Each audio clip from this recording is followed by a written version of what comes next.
ಸಂವಿಧಾನ ಪ್ರಸ್ತಾವನೆ ಭಾರತದ ಜನಗಳಾದ ನಾವು ಭಾರತವನ್ನು ಒಂದು ಸಾರ್ವಭೌಮ ಸಮಾಜವಾದಿ ಸರ್ವಧರ್ಮ ಸಮಭಾವದ ಪ್ರಜಾಸತ್ತಾತ್ಮಕ ಗಣರಾಜ್ಯವಾಗಿ ರಚಿಸಲು ಮತ್ತು ಅದರ ಸಮಸ್ತ ನಾಗರಿಕರಿಗೆ ಸಾಮಾಜಿಕ ಆರ್ಥಿಕ ಮತ್ತು ರಾಜಕೀಯ ನ್ಯಾಯ ವಿಚಾರ ಅಭಿವ್ಯಕ್ತಿ ವಿಶ್ವಾಸ ಧರ್ಮಶ್ರದ್ಧೆ ಮತ್ತು ಉಪಾಸನಾ ಸ್ವಾತಂತ್ರ್ಯ ಸ್ಥಾನಮಾನ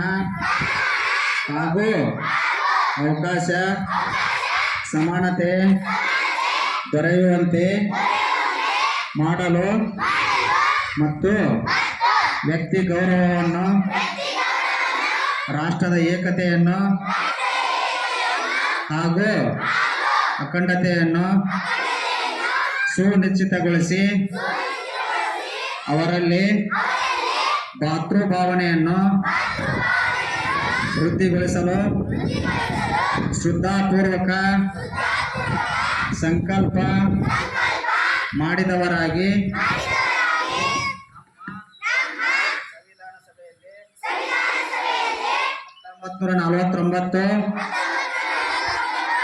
ಇಸ್ವಿ ನವೆಂಬರ್ ತಿಂಗಳ 26ನೇ ತಾರೀಕಾದ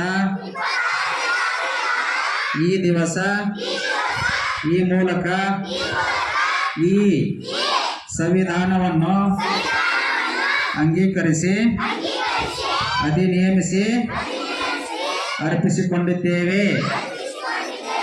ಜೈ ಹಿಂದ್.